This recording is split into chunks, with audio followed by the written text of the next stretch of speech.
अस्सलाम वालेकुम। मैं मनसिदी मिठवर बाबा अल्लाह जेको इबादत जे लाइक़ु आहे, रोज़ी ॾींदड़ रहम कंदड़ आहे, हिसाब ऐं बदिले जे ॾींहं जो मालिक आहे। अल्लाह वॾे फज़ल वारो आहे। अल्लाह जेको इबादत जे लाइक़ु आहे, रोज़ी ॾींदड़ रहम कंदड़ आहे, हिसाब ऐं बदिले जे ॾींहं जो मालिक आहे। अल्लाह वॾे फज़ल वारो आहे। नबियनि ते नेमत कयाई ऐं जहान वारनि ते फज़ीलत बख़्शी, नबियनि खे मौजज़ा ऐं रोशन निशानियूं ॾिनाई। नबियनि ते नेमत कयाई ऐं जहान वारनि ते फज़ीलत बख़्शी, नबियनि खे मौजज़ा ऐं रोशन निशानियूं ॾिनाई। अल्लाह या अल्लाह, बेशक तूं ई इल्म वारो हिकमत वारो आहीं। बेशक अल्लाह ई तौबा क़बूल कंदड़ रहम कंदड़ आहे। अल्लाह जेको इबादत जे लाइक़ु आहे, रोज़ी ॾींदड़ रहम कंदड़ आहे, हिसाब ऐं बदिले जे ॾींहं जो मालिक आहे। अल्लाह वॾे फज़ल वारो आहे। हज़रत मुहम्मद सल्लल्लाहु अलैहि वसल्लम ऐं ॿियनि नबियनि ते ईमान आणण ऐं मिटी माइटीअ खे जोड़ण जो हुकुम अला कयो आहे।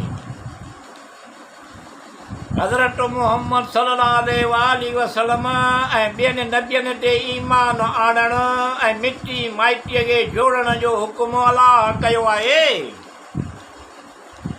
उनखे टोड़ीनि था, ज़मीन में फ़साद कनि था, फासिक जे इहा ई टोली नुक़सान भोगण वारी आहे।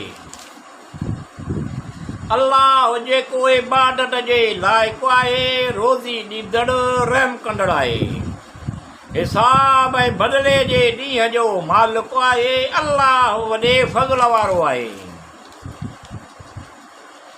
माउ पीउ सां भलाई करणु, मिटनि माइटनि सां, यतीम मिसकीननि सां सुहिणो ॻाल्हाइणु।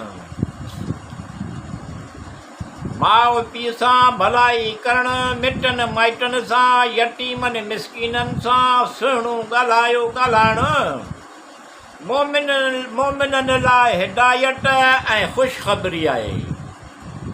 अल्लाह जेको इबादत जे लाइक़ु आहे, रोज़ी ॾींदड़ रहम कंदड़ आहे, हिसाब ऐं बदिले जे ॾींहं जो मालिक आहे। अल्लाह वॾे फज़ल वारो आहे।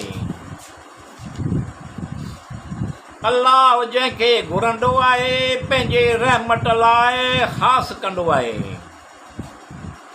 अल्लाह जंहिंखे घुरंदो आहे, पंहिंजी रहमत लाइ ख़ासि कंदो आहे। अल्लाह हर शइ ते कुदरत रखंदड़ आहे। अल्लाह जेको इबादत जे लाइक़ु आहे, रोज़ी ॾींदड़ रहम कंदड़ आहे, हिसाब ऐं बदिले जे ॾींहं जो मालिक आहे।